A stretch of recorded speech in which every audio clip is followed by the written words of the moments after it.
Alright, it is September 3rd. Sorry about the altered image, but trying to protect my neighbors. If you guys want to come down here and be a weirdo with me, I guess I got to deal with it, but I figure somebody can figure out who you are, whether you want them to or not. So there's my name. Leave me alone unless you're in the comment section.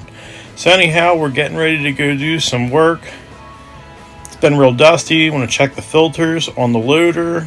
Fortunately, I did. The primary filter has encountered some type of failure. I think it's come bouncing a little bit, digging on some rocks.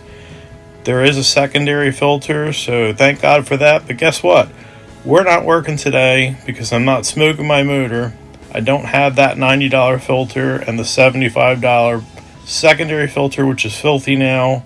Fortunately, it was there. So this is a video where I'm just going to touch on some of the realities and the roadblocks. So I was ready to roll, but we're not doing it today over, let's just call it $200 in filters. In a perfect world, I would have enough money to have $200 in filters sitting around. I do keep extra oil filters on hand because they're not that much money. I think they're under $20 for this machine. I don't know why they're that cheap, but they are that cheap, and I keep them because of that. So we are ready to get back at it again. If there is a better way to sharpen a chainsaw than this tool you see on the bench, let me know. This thing is really easy to use. It works great. It gets them really sharp. I don't know if I'm just doing this much work to where I need to sharpen the chain 2 or 3 times a day, or carry spares on the track loader, which I normally do, and I just kind of swap them out while I'm there so I don't have to come from the way back to the bench here. But yeah, let me know. So I'm getting ready to kick it off. The dogs know that it's about that time. They got a little time to romp around out here and get wild and crazy before they get put up for the rest of the day. This time of year you still have some decent light. It's not like in the summer to where around here it doesn't get dark till like 9 o'clock, which is prime season for a workaholic like me. You can just run it out to the end. So they're having a great time. Lily is 14 years old. Her birthday is September 11th. Puppy dog is probably about 2-ish, maybe a little over. But yeah, so like I said before, I am self-employed. I'm new down here. I didn't start the business up down here till the beginning of 24. That's where we're at now, 2024. So it's a little slow. I do paintless dent repair. If you have hail damage, walnut damage, something that's comprehensive insurance based, you would probably feel very comfortable making a claim, and I can help you out with that. But when it's what I'm going to call cash repairs, where you have a door ding or just cosmetic damages that you want to pay for yourself, unless you are in a good financial position, you're not using me. So we're a little slow, but we've got work to do here, which is fantastic. I took 2 years off to do this. Obviously, it's my focus, but you do get to a point to where you run out of money, and we're running out of money, so we're back at work. And the nice thing is I do a mobile service. Before I moved down here, I was in a brick and mortar shop. The mobile service allows me to just answer the phone and then do jobs as they come. Pups is getting a little snacky, and now we're out here working again. Now, I never really intended to create a YouTube channel, so all the content that you've seen up to this point, originally it was just shot on my old iPhone 6. Not like a big tech guy, so I was kind of begrudgingly holding on to that junker for a long time. Some of these newer videos, the ones that are like working on this road, they're just on the iPhone 14. I just, the 6 was just, it was a wrap. And now I'm using this iPhone 14, so the video quality is a little bit better. But, apologize if it's, not like some of these other channels where they've got numerous cameras and drones and all that. But you get to see what's going on, and I'm going to keep it real with you and let you know what we're doing. But, a few videos from now, we're going to start shooting videos with the intention of shooting videos instead of just what I had on hand because I'm always videoing and taking pictures. So maybe this is something that I should have been doing all along, but timing is timing. So you can see we're running this road, and it's not terrible. It's not a finished product, but it's there. So we've made a lot of progress coming up this hill. This is stuff that's been done since the last video. This was treacherous. Trying to get up that hill, and you can see where I cut out a bit on the side where the rocks were. Man, trying to get up that and just chip away at it. This is a track loader. It does not have grouser pads, which really bite. So you don't get really great traction. You got to keep building what I'm going to call benches on fill dirt and just chip away at it, and go up a little bit, create another bench, and then you've got to try to turn around. Now this here, you can see this is how steep this hill is. This is a great shot, and you see that tree there? That's where I'm maintaining a tree that I want to remove, because I know that is where cut stops and fill starts. And speaking of that, this right here coming up is something that was scary. So this is where we're at now on the map. You can see we've made a lot of progress.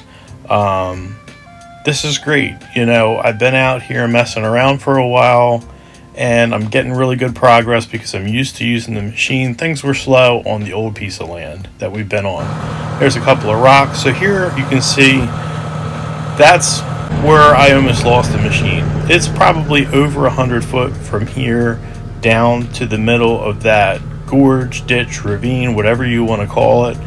I made a big mistake here. I tried to just sneak over there and push this tree over. I figured if I was just real easy on power, I would have enough traction with both tracks that I wouldn't cause the soil to decompress and shift down like that. I should have never done this. I probably knew better, but you get a little cocky and you think you can do it. I barely made it out of here. You can see where I kind of ran over the tree stump.